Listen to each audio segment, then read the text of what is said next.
বন্ধুরা, তোমরা সবাই কেমন আছো? আশা করি ভালো আছো। আমরাও ভালো আছি। আবারও নতুন ভিডিওতে তোমাদের স্বাগত জানাই।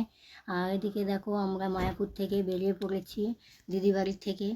যে আমরা নবদ্বীপের উদ্দেশ্যে যাচ্ছি। আমরা নবদ্বীপের যে ধামগুলো রয়েছে সেগুলো দেখবো, তাই আমরা বিকেল বিকেল চলে এসেছি। এদিকে দেখো পুষ্প সমাধি মন্দিরটা বাইরের থেকে অত সুন্দর লাগছে দেখতে। এদিকে দেখো স্কন মন্দিরটা ভালো লাগছে দেখতে। আর এদিকে আমরাও তাড়াতাড়ি আসছি। আর মাদেরকে বলছি যে আমিও দেখতে লাগছিলাম, আর মাদেরকে বলছি যে তাড়াতাড়ি আসো, টোটো ধরবো, তারা আছে, বিকেল হয়ে গেছে, সন্ধ্যা হয়ে যাবে, সেই জন্য। এদিকে টিমবেলটা দেখো। আর এদিকে দেখো মায়াপুরের ভেতরে দোকানগুলো। মা দিদা তাড়াতাড়ি দৌড়াচ্ছে। আমরা মায়াপুর থেকে বেরিয়ে এসে আমরা টোটোতে চেয়ে পড়েছি। এগুলো রাস্তার ধারে দোকানগুলো। আর নেমে পড়েছি টোটো থেকে। নেমে পড়েই মিষ্টির দোকানে এসেছি, কারণ মেয়ে আমার প্রথম গঙ্গা পার হবে, তাই মিষ্টি নিয়ে নিয়েছি। এদিকে টিকিট কাউন্টারেও টিকিট কেটে নিচ্ছি। আমরা যাবো লজে, নৌকোয় যাবো না।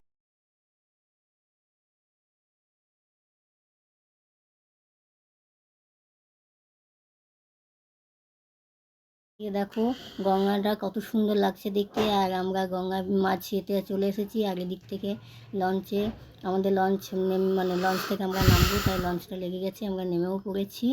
আস্তে আস্তে ওরা নামছিল, আর আমি আগে আগে দৌড়াচ্ছিলাম। আর এদিকে আমার ভাগ্নেকে বললাম তুমি আগে চলো, তাই ও আগে আগে যাচ্ছিলো। আর এদিকে দেখো স্টাইল মারছিল, পায়ের ছবি তুলছিল, ভিডিও করছিল। এদিকে আমরা পিছনে আসছিলাম, আমাদেরকে দেখালো। আর এদিকে মারাও আস্তে আস্তে আসছে। আমরা এসেই টোটো ধরে নিয়েছিলাম। টোটোতে গিয়ে আমরা আবার নতুন নতুন যে ধামগুলো রয়েছে আমরা সেখান থেকে চলে এসেছি। এখানে একটা গুপ্ত মন্দির। এদিকে দেখো গুপ্ত বৃন্দাবনে আমরা পাতালের যে ঘরটা রয়েছে এখানে ঢুকে পড়েছি। এখানে কোনো ভিডিও অ্যালাউ নেই বলে, কোনো লেখা ছিল না বলে আমরা ভিডিওটা করেছি। আর এদিকে দেখো কত সুন্দর লাগছিল দেখতে। মহাভারতের যে সিনগুলো করা আছে, এখানে কত ছবি করা আছে, ঠাকুরের ছবি দেওয়া আছে। গুপ্ত বৃন্দাবনের যে এটা শ্রীকৃষ্ণের ছবি। আর এদিকে শ্রীকৃষ্ণকে দেখো কত সুন্দর দাঁড়িয়ে আছে। শ্রীকৃষ্ণের যে বাল্য যেগুলো থিমগুলো ছিল সেগুলো আছে। এখানে এসে ভীষণ সুন্দর লাগছে। শ্রী চৈতন্য গৌরাঙ্গদেবের আর সবারই যে কম সম মানে ভিডিও ইয়েগুলো। এখানে যে শান্ত একটা পরিবেশ আর এখানকার সৌন্দর্য জিনিস দেখে আমি মুগ্ধ হয়ে গেছি। আর এখানে এসে অনেক কিছু জানতে পারলাম। এখন গুপ্ত বৃন্দাবনের যে একটা জিনিসগুলো দেখাচ্ছে, এগুলো যে শ্রীকৃষ্ণের কি, কখনো বৃন্দাবন যাইনি, তো এখানেই বৃন্দাবনের যে কিছু কিছু অংশ রয়েছে সেগুলো আমরা দেখে নিচ্ছি। আর মনে হচ্ছে যেন এখানে বৃন্দাবনটা দেখা হয়ে গেল আমার অর্ধেকটা। আর এদিকে দেখো বৃন্দাবনের যে গোপীগুলো রয়েছে তাদেরকে দেখো শ্রীকৃষ্ণের লীলা করছে, এটাও খুব সুন্দর লাগছে দেখতে। এটা আমার মন কেড়ে নিয়েছে। আর এদিকে গুপ্তবৃন্দন দেখে আমরা এদিকে টোটোয় উঠে পড়েছি। আবারও নেক্সট যে ধামটা রয়েছে সেটা দেখব বলে। এখন টোটো যে দাদাটা কোথায় নিয়ে যাচ্ছে সেটা তো আমরা জানি না। আমরা নতুন এসেছি যেতে মায়াপুর থেকে নবদ্বীপ এসেছি। তো আমরা এবার চলে এসেছি আর একটা ধামে। চলো গিয়ে দেখি। এখানে এসে যেটা, এটা আমি কোথায় এলাম? গোয়ার ভেতর দিয়ে যাচ্ছি। এখানে আবার ওয়াও, কত সুন্দর লাগছে দেখো তোমরা বন্ধুরা, যে এত সুন্দর জায়গা আমি কখনো দেখিনি। যে আজকে আমি এখানে এসেছি, আসতে পেরে খুব খুশি। আর খুব সুন্দর জায়গা দেখতেই, মনোরম পরিবেশ আর শান্ত। আর এই যে এইদিকে দেখো একবার, যে এটা কী দেখলাম, এত বড় একটা শ্রী চৈতন্যদেবের মূর্তি। আর এদিকে দেখো শ্রীকৃষ্ণ লীলা করছে। আর এদিকে অনেক প্রভুরা রয়েছে, আমি সঠিক নাম জানি না কে কোন প্রভু। দেখো এদিকে হনুমানজি রয়েছে। এখানে যে কি জানি না, এগুলো লেখা ছিল না আর কি, যে থিমগুলো করা হয়েছে, তাই আমি বলতে পারছি না। এগুলো তোমরা দেখে কমেন্টে জানিও যে এগুলো থিম কি মানে কি লেখা আছে বা কি লেখা থাকতে পারে বা হতে পারে, আমরা সঠিক জানি না। দেখো বন্ধুরা, এই ভিডিওগুলি দেখো তোমরা, আর কমেন্টে জানিও যে এই ভিডিওগুলো কেমন লাগছে। আর তোমরা আমার পাশে থেকো, ভালো থেকো তোমরা সবাই। আর এদিকে দেখো শ্রীকৃষ্ণ প্রভু, এইদিকে 5-6 প্রভু রয়েছে।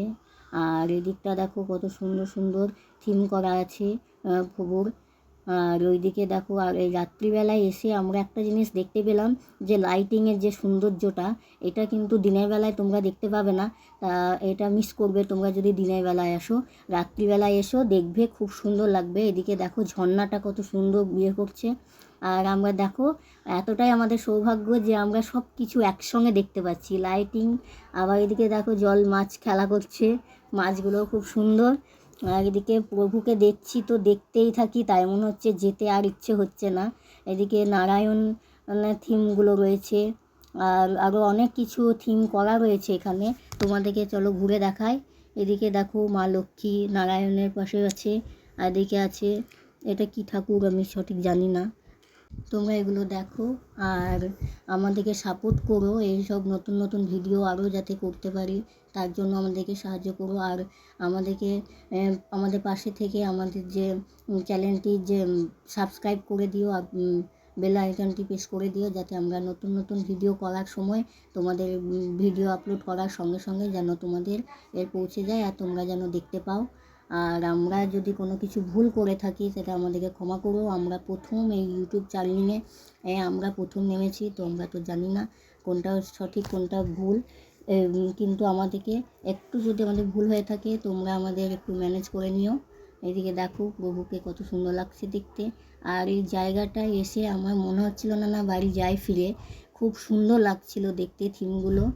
আর মনে হচ্ছিল যেন এখানেই থেকে যায় আর সব সময় আর প্রভুকে দেখি। আর প্রভুটা ছিল ও 60 ফুটের প্রভু ছিল।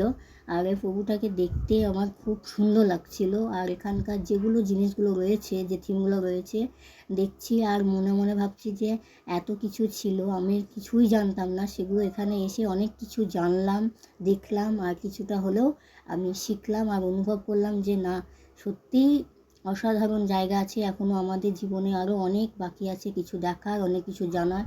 যত কম বলবো মানে আরও কম হয়ে যাবে, আগে যতই বেশি বলবো আরও কম হয়ে যাবে। এখানে শ্রী জগন্নাথ দেব বসে আছে। আর আমরা আবারও দেখো চলে এসেছি এই 60 ফুটের মহাপ্রভু চৈতন্যদেবকে দেখতে। এখানে দেখে মনে হচ্ছে যেন দেখেই যাই। এদিকে বেশিক্ষণ দাঁড়িয়ে থাকতে পারলাম না টোটোর জন্য, তাই আমরা এদিকে দেখো এই থিমগুলো দেখানোর চেষ্টা করছি। আর এদিকে দেখো জলে কত সুন্দর। তোমরা দেখো এখানে এগুলো দেখে কেমন লাগলো তোমাদের জানিও, আর কোনটা কি সেটা তোমরা ভালোভাবে বলে দিও, কমেন্টে জানিও। আর এখানে তো এসে আমার খুব ভালো লাগলো, আর তোমাদের কেমন লাগলো দেখে কমেন্টে জানিও।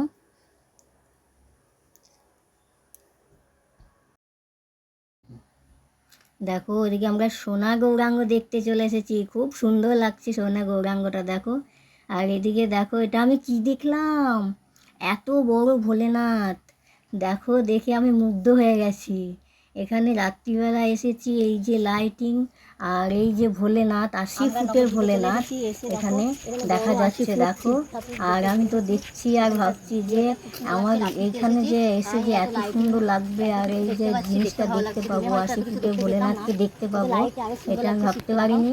আমি প্রথম আমার জীবনে দেখা এত বড় ভোলেনাথ। ভোলেনাথকে দেখার জন্য আমাদেরকে আলাদা এক্সট্রা চার্জ দিতে হয়েছিল টোটোওয়ালাকে, কারণ এইটা আলাদা করেই আমাদের কাছ থেকে নিয়েছে। আর এই ভোলেনাথকে না দেখলে আমরা সত্যিই মিস করতাম যে এত সুন্দর দৃশ্যটা এখানে এসেও বাবার কাছ থেকে ঘুরে যেতাম। এটা যে এত সুন্দর জিনিস যে রাত্রিবেলায় যে লাইটিং রয়েছে আর বাবা ভোলেনাথ রয়েছে, সেখানে এত সুন্দর একটা স্নিগ্ধতা আর যে নম্র ভদ্র আর শান্ত পরিবেশ, যে দেখেই মুগ্ধ হয়ে গেছি, মনে হচ্ছে যেন এখানেই থেকে যায়। আর এখানকার থিমগুলো, ওখান থেকে বেরিয়ে আর একটা ধামে চলে এসেছি, এটা দেখো জলেশ্বর মন্দির বলছে এটাকে। আর এই মন্দিরটা জলের মধ্যে, এখানে দেখো অনেক রকমের খাঁচার মধ্যে অনেক কিছু জীবজন্তু রয়েছে। এখানে ওই দেখো ওইদিকে গিয়ে খরগোশ রয়েছে, আর এদিকে হাঁস, আর এই পাশে ওইদিকের পাশটায় রয়েছিল যে